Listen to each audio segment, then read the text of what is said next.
দুদকের যে মামলাটা যারা করেছিলেন, যেই দুদক মানে যেই কমিশনটা মামলা করেছিলেন এই বেনজিরের ইস্যুটাতে অন্তত, সেই কমিশন কিন্তু এখানে থাকতে পারেনি। সেই কমিশনকে পদত্যাগ করে চলে যেতে হয়েছে এবং কমিশনরা যখন চলে যায় ওনারা কিন্তু যাওয়ার আগে, এর আগে বাংলাদেশ ব্যাংকের ঘটনাটা যখন ঘটে যায়, বাংলাদেশ ব্যাংকের গভর্নরকে যেভাবে সরিয়ে দেওয়া এবং যেভাবে আরেকজন গভর্নরকে বসানো, এটা দিয়ে ওনারাও একটু মানে ফিল করেন যে আমরা কি তাহলে একটু সে কি অবস্থায় কিনা। তখন ওনারা সরকারের উচ্চ মহলের সাথে আলাপ আলোচনা যোগাযোগ করেন যে আমরা কি থাকতে পারবো কিনা, যদি থাকতে না পারি তাহলে আমরা পদত্যাগ করে সসম্মানে চলে যাই। তো ওনারা বুঝতে পেরেছেন যে ওনারা থাকতে পারবেন না, ওনারা পদত্যাগ করে সসম্মানে চলে গেছেন। এইটার সাথে এই ঘটনাগুলোর কোনো যোগসাজশ আছে কিনা যে কেন ওনারা থাকতে পারলেন না, এইটা আমরা জানি না। এটা নিশ্চয়ই সময় আমাদেরকে উত্তর দিবে। সেই চুক্তিতে এটিও ছিল যে এটা যদি সামরিক অপরাধের সাথে বিবেচিত হয় তাহলে এই চুক্তিতে এটাও ছিল যে তার যদি মৃত্যু কি বলে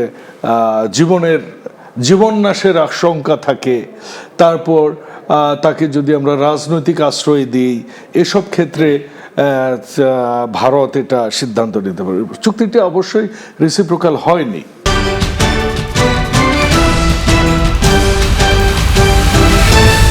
দর্শক, নতুন বাংলাদেশ দেখছেন আপনারা। আমাদের এই আয়োজনে আমরা কথা বলবার চেষ্টা করি দেশের রাজনৈতিক বাস্তবতা, মানুষের অধিকার এবং রাষ্ট্রের ভবিষ্যৎ নিয়ে। আমরা বিশ্বাস করি সত্য বলা এবং অন্যায়ের বিরুদ্ধে দাঁড়ানো, সাধারণ মানুষের কণ্ঠ তুলে ধরা আমাদের দায়িত্ব। যেখানে আলোচনা হয় আইনের শাসন, গণতন্ত্র, জবাবদিহিতা এবং জনগণের প্রত্যাশা নিয়ে, একই সাথে দেশ এবং দেশের মানুষের স্বার্থকে প্রাধান্য দিয়েই আমরা সমসাময়িক গুরুত্বপূর্ণ বিষয়গুলো নিয়ে কথা বলবার চেষ্টা করি। নতুন বাংলাদেশের স্বপ্ন, ন্যায় বিচার এবং মানবিক রাষ্ট্র গঠনের প্রত্যয় নিয়ে আমাদের এই পথ চলা। আপনাদের মতামত, প্রশ্ন এবং অংশগ্রহণ আমাদের প্রাণশক্তি। আজকে নতুন বাংলাদেশের আয়োজনে আমি জান্নাতুল কলি আপনাদের সঙ্গে রয়েছি। আলোচনার বিষয় আজকে বাজেট পরবর্তী রাজনীতি। দুজন অতিথি আছেন আমাদের সঙ্গে, শুরুতেই পরিচয় করে দিতে চাই। ডান দিক থেকে আছেন ফরিদুল হক, যুগ্ম সদস্য সচিব, জাতীয় নাগরিক পার্টি এনসিপি। সেই সঙ্গে আছেন ফজলে হুদা বাবুল, সংসদ সদস্য ও সহ সাধারণ সম্পাদক, জাতীয়তাবাদী কৃষক দল। ধন্যবাদ। আলোচনার যে বিষয় আজকে আমরা যাব, বাজেট পরবর্তী রাজনীতি নিয়ে আমরা আসলে কথা বলবো। তার আগে একটু বলে রাখি, সেটা হচ্ছে যে আজকে আমরা জানতে পারলাম দুবাইয়ে গ্রেফতার হয়েছেন পুলিশের সাবেক আইজিপি বেনজির আহমেদ। ফজলে হুদা, আপনার কাছেই জানতে যাব, আসলে প্রশ্নটি শুরু করতে চাই আপনার কাছে। তিনি বলেছেন যে দুদকের করা একটি মামলায় আমরা জানতে পেরেছি ইন্টারপোলের সাহায্যে গ্রেফতার করা হয়েছে বেনজির আহমেদকে এবং খুব দ্রুত সময়ের মধ্যে দেশে ফিরিয়ে আনার চেষ্টা করা হবে তাকে। এই দ্রুত সময়ে আনার প্রক্রিয়াটা কি হবে? এখন এই প্রশ্নটাই সবাই আসলে জানতে চায়, একটু ধারণা দিতে পারেন কিনা? আপনি নিশ্চয়ই ছিলেন আজকে সংসদে। জি, ধন্যবাদ। ছিলাম এবং এই বিষয়ের উপর আমি বক্তব্য দিয়েছি। গুড টু হ্যাভ আমার আজকের সহ-আলোচক, কি বলবো, স্পিকার বলি, অত্যন্ত প্রিয় শ্রদ্ধাভাজন ফরিদুল এবং আপনাকে। দেখুন, বাংলাদেশের আমার বুদ্ধি হবার পর থেকে আমি রাজনীতি না করলেও রাজনীতি ফলো করবার চেষ্টা করেছি। সেই আপনার 90 বলেন, 90 থেকেই মূলত যদি ধরি, সংসদগুলো দেখবার চেষ্টা করেছি এবং আইন কানুন এগুলা ফলো করবার চেষ্টা করেছি। কোনোদিনও ইন্টারপোলের মাধ্যমে বাংলাদেশের ইতিহাসে মামলায় কাউকে নিয়ে আসা হয়েছে বা অ্যারেস্ট করা হয়েছে এরকমটা হয়নি। এবং এখানে মাননীয় স্বরাষ্ট্রমন্ত্রী তার উপর বক্তব্য দিয়েছেন। আমার কাছে যেটা মনে হয়েছে, মাননীয় প্রধানমন্ত্রী যখন বাংলাদেশে এসেছিলেন উনি বলেছিলেন ন্যায়পরায়ণতার ভিত্তিতে দেশ চালাবেন। তবে বিএনপি একদম হুটহাট করে কোনো কিছু করতে চায় না, করেও না। এটা বিএনপির আদর্শের সাথেও যায় না। আইনের শাসন প্রতিষ্ঠা হবে এবং তার একটা জ্বলন্ত উদাহরণ আমি বলবো যে বেনজির, উনি শুধু দোষর না, বিভিন্ন খুনি, অনেক কিছুতে উনি একজন পুলিশ কর্মকর্তা ছিলেন। উনি প্রকাশ্যে বীর দর্পে দম্ভ দেখিয়ে বলতেন সরকার গুলি দিয়েছে রেখে দেবার জন্য তা না, ব্যবহার করবার জন্য। এবং দেখবেন যতগুলো নাটক সেই সময় মঞ্চস্থ করা হয়েছে তার প্রত্যেকটারই অগ্রভাগে উনি থাকতেন। হঠাৎ করে একটা উনি অবশ্য আমরা যদি খুব খোলা চোখে সাধারণভাবে যদি বলি, একজন পুলিশের যে শারীরিক বৈশিষ্ট্য থাকা দরকার সেটাও কিন্তু আমরা দেখিনি, বরঞ্চ উল্টোটাই দেখেছি তাকে। কিন্তু উনি শুধু সরকারের পারপাস সার্ভ করেননি, উনি নিজেও মিলিয়ন মিলিয়ন ডলারের মালিক হয়েছে। এগুলো আপনারা দেখেছেন, আপনার গ্রুপেরই পত্রিকায় এসেছে, এগুলো আমরা দেখেছি বিভিন্ন সময়ে। তো সেইটার একটা যে আইনের শাসন প্রতিষ্ঠার, আমার মনে হয় এটা একটা জ্বলন্ত উদাহরণ হয়ে থাকবে আমাদের সমাজে। ধন্যবাদ আপনাকে ফরিদুল হক। তাহলে প্রশ্ন আসে স্বাভাবিকভাবেই যে দুবাইয়ের সাথে আমাদের বন্দি বিনিময় চুক্তি কেমন, বা দিল্লির সঙ্গে আমাদের বন্দি বিনিময় চুক্তি কেমন? আমরা জানি যে আমাদের অনেক রাজনীতিবিদরাই যাদের বিরুদ্ধে মামলা রয়েছে, বা আমরা যদি বলি সাবেক প্রধানমন্ত্রী অথবা শেখ হাসিনার পালিয়ে যাওয়ার কথা যদি আমরা বলি, উনিও তো দিল্লিতেই আছেন। তাহলে বন্দি বিনিময় চুক্তিটা দিল্লির সাথে আমাদের কেমন, সেই প্রশ্ন আপনারা করেছেন কিনা, করতে চান কিনা, ইন্টারপোল সেখানে ব্যবহার করা যায় কিনা? জি, ধন্যবাদ আপনাকে সম্মানিত সহ আলোচক। আমার অত্যন্ত শ্রদ্ধাভাজন বাউল ভাইকে শুভেচ্ছা জানাচ্ছি, দর্শকদেরকে শুভেচ্ছা। দিল্লির সাথে তো আমাদের বন্দি বিনিময় চুক্তি আছে ইতিমধ্যে। আমরা কিন্তু সম্ভবত আসাম অথবা মানে সেভেন সিস্টারের কোনো একটা রাষ্ট্রের যে মানে কোনো একটা অংশের একজন বিচ্ছিন্নতাবাদী নেতা, তাকে আমরা দিল্লির কাছে ফেরত দিয়েছিলাম। এরকম একটা ঘটনা ইতিমধ্যে ঘটেছে। সো এখন এটা সরকারের দিক থেকে তাদের কূটনৈতিক তৎপরতা, ওনারা কিভাবে জিনিসটাকে মানে কি বলে যে এইটাকে কাজে লাগাবেন, এটাকে কার্যকর করবেন, দিল্লির সাথে কি ধরনের কূটনৈতিক সম্পর্ক স্থাপনের মধ্য দিয়ে এই জিনিসটাকে নিশ্চিত করবেন। কারণ শেখ হাসিনা মানবতা বিরোধী অপরাধ করেছেন এখানে, এবং বাংলাদেশের যে কোর্ট আইসিটি সেটা ওনাকে ফাঁসির রায় দিয়েছে। এটা কার্যকর করার জন্য দিল্লির সাথে এটা কূটনৈতিক তৎপরতা করতে হবে। এখানে ইন্টারপোলের ইস্যু নাই এখানে, কারণ দিল্লিতে আছে এটা আমরা জানি। ইন্টারপোলের ইস্যুটা ডিফারেন্ট, যে এটা যারা বিভিন্ন দেশে থাকে তখন একটা রেড অ্যালার্ট জারি করতে হয় যাতে যে কোনো দেশ থেকে তাকে অ্যারেস্ট করতে পারে। আর ইন্টারপোলের মাধ্যমে আমাদের আরো অনেক সাবেক নেতাকর্মী অনেকের ক্ষেত্রে আছে। তো যেটার জন্য যে ব্যবস্থা নেওয়া দরকার সেটার জন্য সেই ব্যবস্থা নেবে। আইনের শাসনের কথা বাউল ভাই বললেন, এটা তো অবশ্যই করা উচিত। কিন্তু আমি আজকের যে ঘটনাটা ঘটেছে এটা নিয়ে খুব বেশি কিছু বলার আলাদা করে দরকার নেই, কারণ এটা ইতিমধ্যে একটা কি বলে প্রক্রিয়া ছিল। সেই প্রক্রিয়ারই একটা কি বলে যে চূড়ান্ত পর্যায়ে যে এটা হয়েছে। এর আগে অন্তর্বর্তীকালীন সরকারের সময় দুদকের মামলা করা, সেই মামলায় ওয়ারেন্ট জারি করা এবং ইন্টারপোলের কাছে করা, আবেদন করা, পুরো প্রক্রিয়াটা করা ছিল। এখন অ্যারেস্ট হওয়াটা বাকি ছিল। সো ব্যাপারটা হচ্ছে এটা। এখন এর পরের যে ধাপগুলো সেটা সরকার কিভাবে মানে আদালতকে সহযোগিতা করবে সেটা একটা দেখার ব্যাপার আছে। এবং এই মামলাটা দুদকের মামলা হয়েছে। এইখানে আমি দুইটা জিনিস একটু আজকের ইস্যুর সাথে এটা রেলেভেন্ট, এই জন্য আমি এটা বলতে চাই, যেহেতু অনলাইনে আছি মানে লাইভে আছি। সেটা হচ্ছে যে দুদকের যে মামলাটা যারা করেছিলেন, যেই দুদক মানে যেই কমিশনটা মামলা করেছিলেন এই বেনজিরের ইস্যুটাতে অন্তত, সেই কমিশন কিন্তু এখানে থাকতে পারেনি।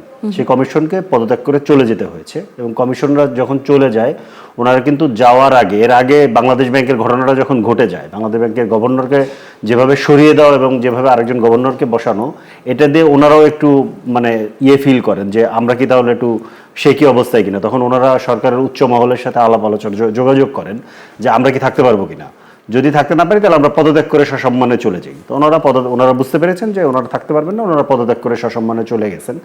এইটার সাথে এই ঘটনাগুলোর কোনো যোগসাজশ আছে কিনা, যে কেন ওনারা থাকতে পারলেন না, এইটা আমরা জানি না। এটা নিশ্চয়ই সময় আমাদেরকে উত্তর দিবে। সরকার তো আর এই উত্তর আমাদেরকে দিবে না, এটা আমরা পরিষ্কার বুঝতে পারি। এবং আমি আমার বিরোধী দলের যে সমস্ত বন্ধুরা এখন পার্লামেন্টে আছেন তাদেরকে আমি অনুরোধ করবো ওনারা যাতে এই ইস্যুটা পার্লামেন্টে তোলেন। পার্লামেন্টে এটা তোলা দরকার। আর একটা গুরুত্বপূর্ণ জিনিস আছে এটার সাথে, এই ইস্যুটার সাথে, সেটা হচ্ছে যে চট্টগ্রাম 14 আসনটা বিএনপি কিন্তু বেশ কিছু মানে যখন নির্বাচনের প্রার্থী ঘোষণা করা হয়, বিএনপি অনেকদিন পর্যন্ত এই চট্টগ্রাম 14 আসনের প্রার্থী ঘোষণা করেনি। এটা একদম শেষের দিকে গিয়ে, সম্ভবত ডিসেম্বরের শেষের দিকে গিয়ে এই ঘোষণাটা করে। সেইখানে একজন ব্যক্তিকে ওনারা মনোনয়ন দেন, যে ভদ্রলোকের নাম সম্ভবত জসিমউদ্দিন, যিনি হচ্ছে 2024 সালের উপজেলা নির্বাচনের স্বতন্ত্র প্রার্থী হয়েছিলেন। ওনার বিএনপিতে কোনো পদ ছিল না, কিন্তু ওনার বিরুদ্ধে সিরিয়াস অ্যালিগেশন ছিল যে আওয়ামী লীগের সাথে ওনার সংশ্লিষ্টতা ছিল, আওয়ামী লীগের বড় বড় মন্ত্রী কর্মকর্তাদের সাথে ওনার সংশ্লিষ্টতা ছিল। ইভেন 24 সালে উনি একটা জুলাই গণ অভ্যুত্থানের সময় ঘটা একটা হত্যা মামলায় আসামি হয়ে উনি কারাগারে গিয়েছিলেন। এবং ধারণা করা হয় কিংবা অভিযোগ আছে, খুব সিরিয়াস অভিযোগ, যে উনি সরাসরি এই যে বেনজিরের ক্যাশিয়ার ছিলেন, এখন উনি বাংলাদেশের পার্লামেন্টের একজন সদস্য। এখন এইটা ওনাকে এইভাবে বলা যায় কিনা আমি ঠিক জানি না, কিন্তু এইটা আমরা নিউজ মিডিয়াতে আমরা এটা পেয়েছি, এই অভিযোগটা আছে। এবং উনি বিএনপির কোথাও কোনো পদেও ছিলেন না, কিন্তু আউট অফ নোহার হঠাৎ করে এসে উনি বিএনপির মনোনয়ন পান এবং উনি পরবর্তীতে নির্বাচিত হয়ে পার্লামেন্টে যান। সো এই ঘটনাগুলোর মধ্য দিয়ে এই বিষয়গুলো প্রশ্ন তৈরি করে। এই প্রশ্নগুলো আমিও আসলে মানুষের সামনে রাখলাম, যে আসলে পুলিশের এই ধরনের বড় কর্তা যারা এইখানে বড় মাফিয়াতন্ত্রের একটা পিলার, যাকে স্যাংশন দেওয়া হয়েছিল 2022 সালে, যাকে আমেরিকা থেকে স্যাংশন দেওয়া হয়েছিল, সেই বেনজির কুখ্যাত লোক, তাদের সাথে সংশ্লিষ্টতা কি আসলে কোনো রাজনৈতিক সংশ্লিষ্টতা, না মাফিয়াতন্ত্রের সংশ্লিষ্টতা, নাকি এদের যে এই যে হাজার কোটি টাকা লুটপাটের যে সম্পত্তি এই দেশে আছে, যেমন আমরা জানি যে বেনজিরের 4000 বিঘা নাকি ভূমি টুমি ছিল, আমরা ঠিক জানি না, এটার স্পষ্ট তথ্য আমাদের কাছে নাই। আপনাদেরই আপনাদেরই সংশ্লিষ্ট কোন একটা মিডিয়া সম্ভবত এটা নিয়ে নিউজ করেছিল, ধারাবাহিকভাবে 2 পর্বে নিউজ করেছিল। সো এই বিষয়গুলো আমরা মনে করি যে সরকারের পক্ষ থেকে এই বিষয়গুলো যে প্রশ্নগুলো আছে সেগুলো পরিষ্কার করা দরকার। কালের কণ্ঠেই ছাপা হয়েছিল। হ্যাঁ, কালের কণ্ঠে জসিমউদ্দিনের সাথে তার কি সম্পর্ক ছিল, কেন জসিমউদ্দিনের এই সম্পর্ক কি সমস্ত কিছু কি হঠাৎ করে বিএনপি মনোনয়ন দেওয়ার কারণে এটা সব মিটে গেল কিনা, একটা প্রশ্ন। দ্বিতীয় প্রশ্ন হচ্ছে যে দুদক এই যে বেনজির সহ যাদের বিরুদ্ধে এই ব্যবস্থাটা নিল, তার কারণে দুদকের কমিশনাররা থাকতে পারলেন কিনা, থাকতে পারলেন না কিনা। এবং আইনে আছে কিন্তু 30 দিনের মধ্যে আবার নতুন কমিশনার দেওয়ার কথা, সেটা কিন্তু আর হয়নি। দুদক কিন্তু এখন দুদকে কোনো কমিশন নাই, দুদক এখন ফাঁকা পড়ে আছে। নিশ্চয়ই সেটাও দেওয়া হবে। অনেকগুলি কর্মকাণ্ড গেল, সরকার আসলে নতুন তাদের ক্যাবিনেট বসালো, তারপর বাজেট একের পর এক নানা রকম গেল। ফজলুদ্দা বাবুল বেশ কয়েকটি প্রশ্ন আপনার কাছে রেখে গেল, সংযুক্ত প্রশ্ন আমিও একটি করতে চাই। পুশিন নিয়ে সংসদে আলোচনা হয়েছিল, অনিবার্জিত কারণে সেই আলোচনা স্থগিত করা হয়েছে। আজ বিরোধী দলের সদস্যরা জানতে চেয়েছেন যে কারণটি কি, মানে সীমান্তে পুশিন নিয়ে জাতীয় সংসদে একটি সাধারণ প্রস্তাবের উপর আলোচনা স্থগিত নিয়ে প্রশ্ন করেছেন বিরোধী দল জামায়াত ইসলামীর সংসদ সদস্য মীর আহমদ বিন কাশেম। তাকে কারণ হিসেবে বলা হয়েছে অনিবার্জিত কারণে এই নোটিশের উপর আজকের আলোচনা স্থগিত করেছেন স্পিকার। বলেছেন দেশের সার্বভৌমত্ব, নাগরিক নিরাপত্তা, মানবাধিকার স্বার্থে ইত্যাদি বিষয়ে এই আলোচনা স্থগিত করা হয়েছে। আলোচনা স্থগিত করা এবং সংসদে যারা আছেন তারা আসলে যে বিষয়ে তাদের অতীত ইতিহাস এই সব কিছু পর্যালোচনা করার সুযোগ রয়েছে কিনা? ধন্যবাদ। হ্যাঁ, স্বাধীন সার্বভৌম সংসদে তো সেসব আলোচনার সুযোগ রয়েছেই। বিষয় হচ্ছে আজকে বাজেটের প্রথম দিন, এইটাই ছিল। এটা স্থগিত মানে আর কোনোদিন হবে না এমনটা নয়, এটা স্পিকার রুলিংও দিয়েছেন এর উপর। যেটা হচ্ছে সেটা হচ্ছে বিএনপির ইন্টেনশন নিয়ে প্রশ্ন তুলবার সুযোগ আমার মনে হয় না খুব একটা বেশি আছে। ভারতের যে বন্দি বিনিময় চুক্তিটা যেটা হয়েছিল সেটা হয়েছিল 2013-র 28শে জানুয়ারিতে, সেইটা কিন্তু আবার সংশোধিত হয়েছিল 2016 সালে সংশোধিত হয়। এই চুক্তিতে কিন্তু অনেকগুলো ধারা পরিবর্তন আনা হয়েছিল। এর মধ্যে একটা আছে যে ন্যূনতম 1 বছর বা তার অধিক সাজা হতে হবে। তারপর আপনার সেই চুক্তিতে এটিও ছিল যে এটা যদি সামরিক অপরাধের সাথে বিবেচিত হয় তাহলে এই চুক্তিতে এটাও ছিল যে তার যদি মৃত্যু কি বলে জীবন নাশের আশঙ্কা থাকে, তারপর তাকে যদি আমরা রাজনৈতিক আশ্রয় দিই, এসব ক্ষেত্রে ভারত এটা সিদ্ধান্ত নিতে পারে। চুক্তিটি অবশ্যই রেসিপ্রোকাল হয়নি, এটাই আগেও আমি কয়েকটা মিডিয়াতে বলেছি, চুক্তিটা রেসিপ্রোকাল ছিল না। আপনি জানেন যে তখন ভারত বাংলাদেশের সম্পর্ক কিরকম ছিল, একদম নতজানু সম্পর্ক ছিল। যে প্রশ্নটা আপনি করেছেন যে বর্ডার কিলিং নিয়ে, দেখুন বিএনপি কিন্তু ক্ষমতায় আসবার পর, উই শুড সে দায়িত্ব নেবার পর, বিএনপি 1 মাস যাবৎ কিন্তু বর্ডার কিলিং হয়নি।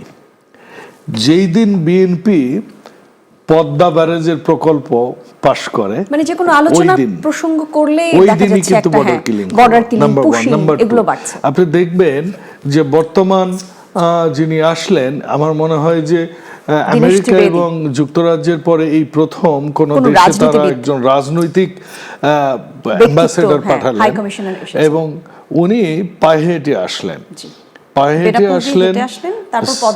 তারপর পদ্মা সেতু দিয়ে আসলেন। আপনি দেখেছেন এটা কিন্তু একটা পলিটিক্যাল অবশ্যই সিগনিফিক্যান্ট যে ওনাকে কারা কারা রিসিভ করেছে। বিএনপির স্ট্যান্ডটা কিন্তু ক্লিয়ার। ঠিক ওই দিনই কিন্তু আবারও বর্ডার কিলিং হলো। কাজেই বিরোধী দল যে জিনিসটা আমাদের উপর চাপাবার চেষ্টা করে, প্রকারান্তরে উদর পিণ্ডি বুদর ঘাড়েই বোধ হয়। কারণ আপনি যদি অ্যানালাইসিস করেন বিভিন্ন জিনিসগুলো, আপনি কিন্তু ঠিক এই জিনিসটাই ফুটে উঠবে। তৃতীয়ত হচ্ছে বিএনপি আইনের শাসন প্রতিষ্ঠা করবে, বিএনপি বাজেট দিবে, কিন্তু বিএনপিকে কোনো ভুল করাও ভুল নয়, কোনো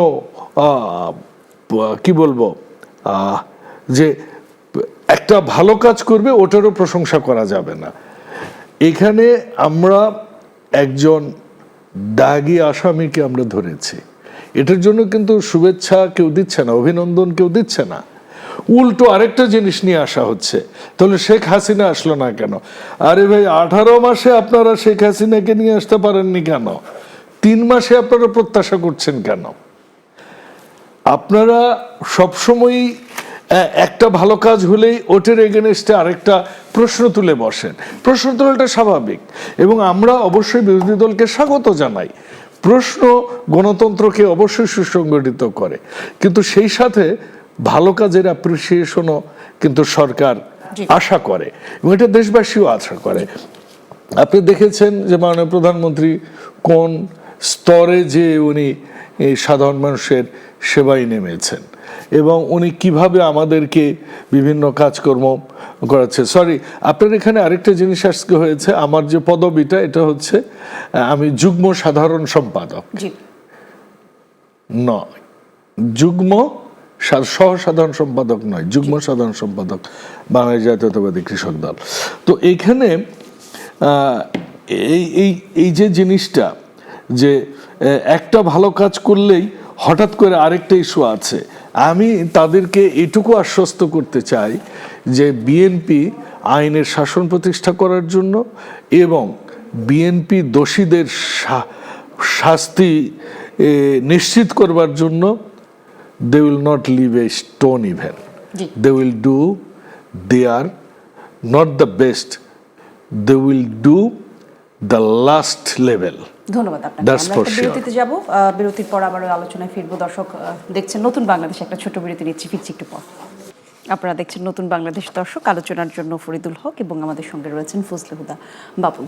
ফরিদুল হক, একটু আপনার কাছে জানতে চাই, যেহেতু আজকে আমরা কথা বলবো বলেছিলাম বাজেট পরবর্তী রাজনীতি নিয়ে, বাজেট নিয়ে আসলে এখন নানা রকম আলোচনা সামনে আসছে। বাজেট আসার পর থেকেই বলা হচ্ছে যে বাজেটের বক্তৃতায় অর্থমন্ত্রী নিজেই বলেছিলেন যে এই আমাদের যে এখনকার অর্থনীতি সেটি চাপে রয়েছে। একই সাথে বলেছেন যে এত বড় মানে অন্তর্বর্তী সরকারের যেই ভেঙে রেখে যাওয়া অর্থনীতি সেটাকে আবার রিভাইভ করতে একটা বন্ধুর পথ হাঁটতে হতে পারে, একটা বড় চ্যালেঞ্জ। এই বড় চ্যালেঞ্জের মধ্যে আবার এত বড় বাজেট, বলা হচ্ছে যে এই যাবৎকালের সবচেয়ে বড় বাজেট ঘোষণা করা হয়েছে এই বাজেট। সেটা নিয়ে আসলে আপনারা কোনো ধরনের মানে সংকট দেখেন কিনা? এমনিতেও এনসিপি তো একটা ছায়া বাজেট দিয়েছিল, সেটাও আমরা দেখেছি। মানে এমনি এখন বাজেট ঘোষণার পর কোনো সংকট দেখেন কিনা? না, বাজেটের ব্যাপারটা যেটা হয়েছে যে বাজেট ক্ষেত্রে আমি যতটুকু ফলো করছি, আমি খুব একটা অর্থনীতি বুঝি না, রাজনৈতিক কর্মী হিসেবে যতটুকু দেখার চেষ্টা করি সাধারণ জনগণের চোখ দিয়ে, সেই জন্য হচ্ছে যে বাজেট অ্যাজ ইউজুয়াল প্রতিবারই বাজেটের পরিমাণ, মানে বাজেট হচ্ছে ইতিহাসের সবচেয়ে বড় বাজেট হয়। প্রতিবারই ওই বাজেটে এডিপি আগের বারের তুলনায় কিংবা ইতিহাসের সবচেয়ে বড় এডিপি হয়। প্রতিবারই বাজেটের ঘাটতির পরিমাণ বড় হয়। প্রতিবারই বাজেটে ঋণের লক্ষ্যমাত্রা বেশি থাকে। সো অল আর সেম। আরেকটা জিনিস ঘটে বাজেটের সাথে সাথে, প্রতি বছরই এটা ঘটে প্রায়। গত অর্থ বছরে এটা ঘটছে কিনা এটা এখন আমরা তথ্য পাইনি, আমরা হয়তো বা পাবো। সেটা হচ্ছে যে প্রায় বেশিরভাগ ক্ষেত্রেই দেখা যায় যে বাজেটের সাইজ যত বাড়ে লুটপাটও তত বড় হয়, লুটপাটের সাইজও তত বড় হয়। কারণ বাংলাদেশের এই অর্থনৈতিক ইয়েটাই এরকম, ম্যানেজমেন্টটাই এরকম, যত বেশি টাকা জনগণের কাছ থেকে আপনি এখানে একত্র করতে পারবেন, এটাকে সিস্টেমের মধ্য দিয়ে তত বেশি টাকা আপনার নির্দিষ্ট গোষ্ঠীর পকেটে দিতে পারবেন। যেমন ধরেন কি বলে যে কুইক রেন্টালের মাধ্যমে প্রতি বছর বসিয়ে বিদ্যুৎ কেন্দ্রগুলোকে 60,000 কোটি টাকার উপরে দেওয়া হতো। এবং ওটা আইন করে দেওয়া হতো। এবং ওই আইনটা এমন, ওটা দায় মুক্তি আইন, ওই আইন নিয়ে আপনি কখনো কোনো আদালতে প্রশ্ন করতে পারবেন না। টাকাটা তো পাবলিকের টাকা, বাজেটের মধ্যে দিয়েই কিন্তু করা হতো। পদ্মা ব্রিজের টাকা হতো স্যাংশন হয়েছে বাজেট থেকে। পদ্মা ব্রিজে ধরেন মনে করেন যে কত টাকা খরচ আর কত টাকা নেওয়া হয়েছে এটা আমরা জানি। সিমিলারলি মেট্রো রেলের কথা আপনি ধরেন। সো এই ব্যাপারগুলো আমাদের এখানে আছে। এখন এই বাজেটের ক্ষেত্রে এটা হবে কি না, এইটার ক্ষেত্রে কোনো আলাদা পদক্ষেপ নেওয়া হয়েছে কিনা সেটা আমার চোখে এখনো পড়েনি। এইটার থেকে এরকম মানে বিগ বাজেট থেকে বিগ লুটপাট হবে কিনা সেটা আমার জানার জন্য আমাদেরকে কিছুটা অপেক্ষা করতে হবে। অপেক্ষা করলে আমরা পাবো আর কি। আরেকটা জিনিস হচ্ছে যে ওই একটা জায়গাতে একটু ধরেন আছে, একটু বলতে হয়। অর্থমন্ত্রী সাহেব যেভাবে বলেছেন যে ধ্বংসপ্রাপ্ত ব্যাপারটা পুরোটা এটা ঠিক না। যদিও অন্তর্বর্তী সরকার ওনাদেরই সরকার ছিল, কিন্তু অন্তর্বর্তী সরকার অনেকগুলো জায়গাতে অনেকগুলো কাজ করে গিয়েছে। এটা ধ্বংসপ্রাপ্ত যে জায়গাতে ছিল সেইখান থেকে অন্তর্বর্তী সরকার অনেকগুলো জায়গাতে অনেক কি বলে যে পজিটিভ টার্ন করাইছে। উনি একদম অন্তর্বর্তী সরকার এসে যেরকম ধ্বংসপ্রাপ্ত অর্থনীতি পেয়েছিলেন, উনি এসে অতটা ধ্বংসপ্রাপ্ত পান নাই, বরঞ্চ ধ্বংস থেকে পুনরুদ্ধার হয়ে একটা পজিটিভ দিকে হাঁটা শুরু করেছে, এরকম একটা অর্থনীতি ওনারা পেয়েছেন। রিজার্ভ বেড়েছে, রিজার্ভ কোথায় ছিল কোথায় এসেছে, অন্যান্য আরও অনেকগুলো বিষয়। ইভেন ধরেন যে সমস্ত এই যে এস আলমের সম্পদ ক্রোক সহ যে সমস্ত এই সম্পদ ফিরিয়ে আনার যে উদ্যোগগুলো বেশিরভাগ ইন্টারিম গভর্নমেন্টের আমলে নেওয়া, এই যে বেনজিরের সম্পদ ক্রোক সহ যা আছে এগুলো সবই ইন্টারিমের আমলেই নেওয়া। ওইটার পজিটিভ রেজাল্ট কিন্তু বিএনপি সরকারের পকেটে যাবে। এখন উনি এটা আসলে পলিটিক্যাল রেটোরিক হিসেবে বলেছেন, যেহেতু উনি পলিটিক্যাল লোক, পার্লামেন্টে দাঁড়িয়ে একটা পলিটিক্যাল রেটোরিক বলেছেন। তবে এইটা বলার মধ্যে আবার একটা সংকট আছে। এটা বলার মধ্যে আসলে ধ্বংসপ্রাপ্ত বলে কিছু হয় না। আমরা পলিটিক্যাল রেটোরিক হিসেবে যখন এটা বলি, টকশোতে বলি, বক্তব্যের মধ্যে বলি, সেটা একরকম। কিন্তু উনি যখন as a finance minister of the state পার্লামেন্টে দাঁড়িয়ে বাজেট বক্তৃতার সময় এটা বলছেন, তখন এটা একটা ব্যাড মেসেজ যায় টু দ্য পিপল, মানে যারা হচ্ছে এখানে আপনার ইনভেস্ট করতে আসবে, যে আপনার সাথে বাণিজ্য করে বিদেশ থেকে, সে আসলে বলে যে বাংলাদেশের অর্থমন্ত্রী বলছে অর্থনীতি ধ্বংস হয়ে গেছে, তাহলে তো এখানে যাওয়া যাবে না। তখন আপনার এখানে একটা আস্থার সংকট তৈরি হয় এবং এইটার ইম্প্যাক্টটা প্রত্যেকটা জায়গাতে পড়ে। আপনার ধরেন এফডিআই এর মধ্যে পড়ে, শেয়ার বাজারের মধ্যে পড়ে, ব্যাংক সেক্টরে পড়ে। ইভেন ধরেন ইসলামী ব্যাংক নিয়ে যেই ক্যাচালটা ওনারা করলেন, এটার আমি ক্যাচালই বলবো, যে ক্যাচালটা বললাম, ব্যাংক সেক্টর কিন্তু আবার একটা অস্থির পরিস্থিতি তৈরি হলো। এটার জন্য ধরেন উনি দায় দিতে পারে যে হ্যাঁ জামাত ইসলাম এটা নিয়ে ইয়ে করতেছে, জামাত ইসলামও বলতে পারে যে এইটা সরকার এইখানে করতেছে। কিন্তু অ্যাজ এ গভর্নমেন্ট হিসেবে আপনি তো বিএনপি না, গভর্নমেন্ট হিসেবে আপনি তো জামাত ইসলাম দেখবেন না। গভর্নমেন্ট হিসেবে আপনি দেখবেন হচ্ছে যে প্রতিষ্ঠানগুলো আপনি ঠিক রাখতে পারেন, স্টেবল করতে পারতেছেন কিনা, সেই জায়গা থেকে আপনাকে জায়গাটা দেখতে হবে। সেই জায়গাতে উনি ভালোর জন্য করুক আর মন্দের জন্য করুক, আমি ওনার ইন্টেনশন নিয়ে প্রশ্ন তুলবো না। বল ভাই যেহেতু ইন্টেনশনের ব্যাপারে খুব সিরিয়াস, আমি ইন্টেনশন নিয়ে প্রশ্ন তুলবো না। আমি তুলবো যে আপনি যে উদ্যোগটা নিয়েছেন, সেই উদ্যোগটা ওই সেক্টরের উপরে ধাক্কা লেগেছে, ওই সেক্টরে একটা অস্থিরতা তৈরি করেছে। অনেক মানুষ ইসলামী ব্যাংক থেকে টাকা তুলে নিয়ে যাচ্ছে। সো এটা তো অন্যান্য ব্যাংকগুলোর উপরে প্রভাব পড়বে, কারণ প্রত্যেকটা কানেক্টেড, একটার সাথে আরেকটা কানেক্টেড। আরেকটা জিনিস আমি একটু বলতে চাই, সেটা হচ্ছে যে গতকালকে অথবা আজকে প্রধানমন্ত্রী সঙ্গে নিজেই বাজেট নিয়ে উনি একটা রাজনৈতিক বক্তব্য দিতে গিয়ে বিরোধী দলের একটা মানে কি বলে একটা ভুয়া ফটোকার্ডকে উনি কোট করে বিরোধী দলের মানে সমালোচনা করেছেন। তো এইটা আসলে আমি মনে করি যে প্রধানমন্ত্রী এরকম বারবারই ওনাকে এরকম অপ্রস্তুত কিংবা অস্বস্তিকর অবস্থায় পড়তে হয় বিভিন্ন ইস্যুতে। আমি এটা খেয়াল করেছি, দেখবেন যে উনি বক্তব্যের মধ্যে ভুল শব্দ কিংবা ভুল তথ্য দিয়ে ফেলছেন অনেক সময়। তো এটা তো আসলে উনি সবটা জেনে দেন না এবং কারো পক্ষে এটা সম্ভব না সবটা মুখস্থ রেখে। উনি তো আসলে একটা গাইডেড হন ওনার একটা টিম দ্বারা।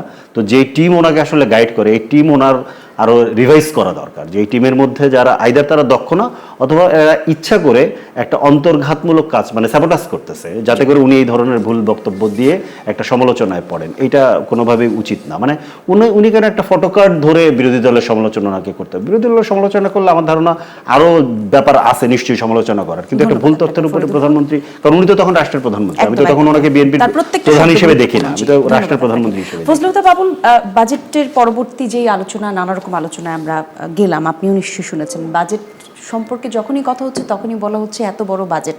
যখনই বাজেট বড় হয় তখনই আমরা দেখি যে দেশের মধ্যে থাকা যেই সব ব্যাংকগুলো আছে সেখান থেকে ঋণ নেওয়া হয়, আর সেই চাপটা সাধারণ মানুষের উপর এসে পড়ে। এবারের বাজেটে সেই রকম কোনো ইঙ্গিত আমরা দেখছি কিনা? ইঙ্গিত তো আমার সহালোচক খুব সুন্দর করে বলতে পারেন। আমাদের একজন আওয়ামী লীগের নেতা সম্প্রতি উনি মারা গেছেন, ঠিক এভাবেই উনিও বলতেন, খুব ভালো লাগলো আর কি। খুব সফট অ্যান্ড ভেরি ম্যাচিউর সিচুয়েশনে ক্রিটিসিজম, এগুলো খুব ভালো। এইটা পলিটিক্যালি এটা খুব কাজে দেয়, মানুষ গ্রহণও করে এগুলো। দেখুন, প্রথম কথা হচ্ছে উনি যে বাজেটের সমালোচনাটা করেছেন যে আমাদের এই যে অবস্থা যে খারাপ, এটা না বললে নাকি বিদেশি গিয়ে চলে আসতো। বিদেশিরা এত ব্যাককল নয় যে বাংলাদেশের বাজেট দেখেই শুধু তারা সিদ্ধান্ত নেয়। বিদেশিরা সব জানে, এটা তো ওপেন সিক্রেট বিষয় একটা দেশে কি হচ্ছে। দেখুন, এই যে গত 18 মাসের যে প্রক্রিয়া, হ্যাঁ উনি বলেছেন আমাদের সরকার, then let's talk on this way. কিন্তু মজার বিষয় কি জানেন, আমাদের সরকারের সমালোচনা 18 বছরের, আই মিন তথাকথিত 18 মাসের আমাদের তথাকথিত সরকার, যেটা আবার ওই যে উদরপিণ্ডে বুদর ঘাড়ে দেওয়ার অবস্থা, আমার প্রথম স্পিচে বলেছিলাম। তো তার কিন্তু কোনো সমালোচনা কোনোদিন আমরা এনসিপি বা জামাত বা 11 দলকে করতে দেখিনি। ওনাদের ভগবান হতা থা, उन्होंने जो भी करता था उनको उन लोग से पूजा करता था उस टाइम में। अभी आके वो हमारा गवर्नमेंट हो गया, ठीक है, हम लोग ले लेते हैं उसको भी, लेकिन যেটা বলেছেন সঠিক তথ্যই দিয়েছেন। দেশের অর্থনীতি ভঙ্গুর অবস্থা এবং ইনভেস্টররা এটাই পছন্দ করে, to give the proper information. I think first year আমরা যে বাজেটটা দিয়েছি এটা হচ্ছে আমাদের যে রিপেয়ার করার বাজেট ফার্স্ট ইয়ার। আপনি যদি সেকেন্ড ইয়ার থার্ড ইয়ারের বিষয়গুলো দেখেন তাহলে দেখবেন আমরা রিফর্ম এবং রিস্ট্রাকচারিং এর দিকে গেছি। বাজেটটা কিন্তু যদিও 1 বছরের দেয়া হয়েছে, আপনি দেখবেন 5 বছরের কিন্তু প্ল্যানিং আছে। কিন্তু পার্লামেন্টে আপনাদের দলে যারা আছেন তাদের সহদলগুলোও কিন্তু একই রকম কথা বলছে। যেমন গণসংহতি আন্দোলনের পক্ষ থেকে বলা হয়েছে বাজেট পর্যালোচনা আয়োজনে বিএনপি সরকারের নতুন বাজেটকে বলা হয়েছে বড় ধরনের অর্থনৈতিক বাজি, অর্থাৎ মানে দেশের মধ্যে থেকে। এটাও দোষ হলো নাকি? এনসিপি যে বাজেটটা দিয়েছে সেটা কত, তো বড় করাটাও যদি দোষ হয়, ইটস ফাইন। সামটাইমস মানে ভালো জিনিসেও যদি খারাপ হয় তো এটি শুনতে হবে সরকারকে, এবং শোনার সেই সহ্য ক্ষমতা থাকতে হবে। উনি একটা কথা বললেন যে অল আর সেম, এর আগের যত ইতিহাস হয়েছে। আচ্ছা, গত 20 বছরে কি এর আগে হার্টের রিংয়ের খরচ কমানো হয়েছে? চোখের লেন্সের উপর কি খরচ কমানো হয়েছে? ডায়ালাইসিসের কি খরচ কমানো হয়েছে? কীটনাশক সারের উপর কোনো কর কমানো হয়েছে? আপনার ভোজ্য তেলের উপর কর কমানো হয়েছে? 60টা নিত্য প্রয়োজনীয় পণ্য, চাল, গম, আলু, মশলা, এগুলোর উপর সম্পূরক শুল্ক একদম 68 আপনার কাঁচামাল, শিল্পের কাঁচামালের উপর সম্পূরক শুল্ক সরিয়ে দেওয়া হয়েছে। এগুলো কি কোনোদিন হয়েছে? All the same. সিনিয়র সিটিজেনদের কি ট্রেনের ভ্রমণ কি ফ্রি করে দেওয়া হয়েছে? মেট্রো রেলে কি 25% ভাড়া কম করে দেওয়া হয়েছে? প্রতিবন্ধীদের মতো কি করা হয়েছে? জুলাই যোদ্ধাদের জন্য আলাদা সংস্থান করা হয়েছে? এই যে কথার কথা যদি বলা হয় তাহলে তো আরব্য রজনী পড়া ভালো। বাজেট নিয়ে কথা বলতে গেলে বাজেটের যদি একটা ক্রিটিসিজম আপনি করতে যান, দেখুন ওনারা বলেন হাউস বাজেট, এই বাজেটে কিন্তু আমরা পরিচালন ব্যয় কিন্তু কমিয়েছি। আবার আমরা কিন্তু প্রশাসনের কে আমরা কিন্তু বেতন স্ট্রাকচার বাড়িয়ে দিচ্ছি ধাপে ধাপে। তাহলে আপনি দেখুন তারপরেও কিন্তু আমাদের ডেভেলপমেন্টে কিন্তু আমাদের পরিচালন ব্যয় কমে গেছে, কিন্তু ডেভেলপমেন্ট খরচ আমরা বাড়িয়ে তুলতে পেরেছি। এই জিনিসগুলো প্রশংসা না করে যদি বিরতির পর আবার আলোচনায় আমরা ফিরবো। দর্শক, নতুন বাংলাদেশ দেখছিলেন, আবারও একটা বিরতি নিচ্ছে, থাকুন সঙ্গে। আরও একবার আমন্ত্রণ, বিরতির পর দেখছেন নতুন বাংলাদেশে। ওই জান্নাতুল কুলি আপনাদের সঙ্গে রয়েছে। আমাদের সঙ্গে আলোচনার জন্য আছেন ফরিদুল হক, ফজলে হুদা বাবুল্লাহ আমাদের সঙ্গে রয়েছেন। ফরিদুল হক, একটু ভিন্ন একটা প্রসঙ্গে আমরা কথা বলতে চাই। আমরা যখন রাজনীতি নিয়ে কথা বলি, দেশের সার্বভৌমত্ব নিয়ে কথা বলি, দেশের শিক্ষা ব্যবস্থা, নানা বিষয়ের সঙ্গে আসলে একটা মানুষ বা একটা রাজনৈতিক দলের সম্পৃক্ততা থাকে। ছাত্র শিবিরের কেন্দ্রীয় নেতা জিসান মিয়ার বিরুদ্ধে প্রেমের প্রলোভনে এক নারীকে ধর্ষণ এবং জোরপূর্বক তার ভ্রূণ নষ্ট করার একটা অভিযোগ উঠেছে। শিবিরের পক্ষ থেকে অবশ্য তারপর তাকে বহিষ্কার করা হয়েছে। যেই সংগঠন নিজেদেরকে মোরালিটি বা নিজেদের নৈতিকতা নিয়ে একটা বিশাল ধরনের একটা পজিটিভ দিক পুরো সমাজে তৈরি করে রাখে, সেই জায়গা থেকে যখন এই রকম ঘটনা ঘটে সেটি আসলে সমাজে কি ধরনের বার্তা যায়? নিশ্চয়ই এটা ভালো বার্তা যায় না, নিশ্চয়ই নিঃসন্দেহে এটা ভালো বার্তা যায় না। এবং হচ্ছে যে প্রথমত একটা তো হচ্ছে যে যখন ঘটনাটা সামনে আসে তখন এটা যেমন ভালো বার্তা যায় না, কিন্তু প্রথমে যে ঘটনাটা ঘটেছে যদি এটা সত্যিই হয়ে থাকে, আমি এখনও বিষয়টা জানি না, যেহেতু এটা তদন্তাধীন আছে, পুলিশ আরও ভালোভাবে তদন্ত করলে বুঝতে পারবে। যেভাবে গুমের অভিযোগটা সামনে এসেছে তাতে করে গুমকে ছোট করার একটা কিংবা নর্মালাইজ করার একটা মানে পরিস্থিতি তৈরি করা গেছে। এইটা খুব বাজে জিনিস হয়েছে। যারা এটা নিয়ে মন্তব্য করেছেন দায়িত্বশীল জায়গা থেকে আরও একটু দেখে যাচাই বাছাই করে খতিয়ে এটা বলা দরকার ছিল। ইভেন শিবিরের কেন্দ্র থেকেই এটা খুব ভালোভাবে এই জিনিসটা বলা দরকার ছিল, দেখা দরকার ছিল। আর উনি এই ধরনের একটা ঘটনার সাথে জড়িত যে অভিযুক্ত, এটা নিশ্চয়ই কেউ না কেউ জানতো, তাদের সংগঠনের মধ্যে কেউ না কেউ জানতো। এই জিনিসটাকে তারা এইভাবে ডিল করতে পারেনি।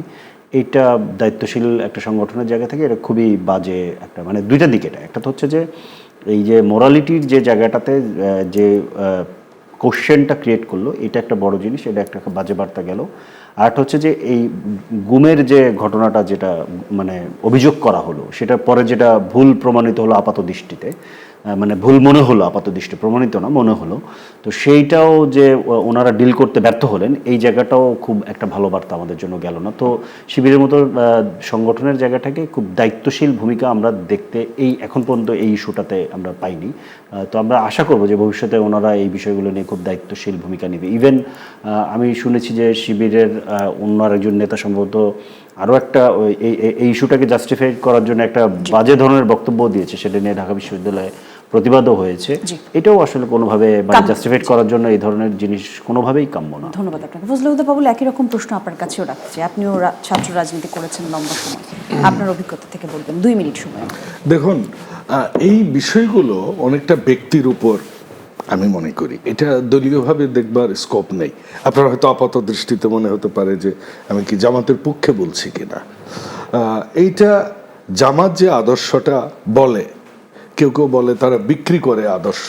আমি সংসদে এদের বিরুদ্ধে আজকে বলেছি যে নীল নদের পানি যেরকম নীল নয়, জামাতে ইসলামও ইসলাম নয়।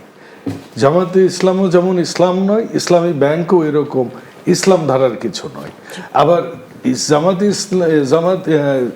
ইসলামী ব্যাংক যদি ইসলাম না হয়, মির্জা ফখরুল ইসলামও ইসলাম নয়, কিংবা আমাদের চিফ হুইপ নুরুল ইসলামও ইসলাম নয়। কাজে এই ইসলামটাকে জামাত যে দ্বিখণ্ডিত করেছে, বিভাজিত করেছে, বিভিন্ন সময় বিভিন্ন কথা বলে, শরিয়া, মাহরম, গায়ের মাহরম, এইটা ওইটা, ইকোনমি, সুদ, হারাম, হালাল, আবার কখনো ওনাদের ক্ষেত্রে হলে সেটা হালাল হয়ে যায়। এই জিনিসগুলোতে আমাদের সমাজে ধর্মীয় লিডাররা সামগ্রিকভাবে অনেক বিভ্রান্তি সৃষ্টি করেছে।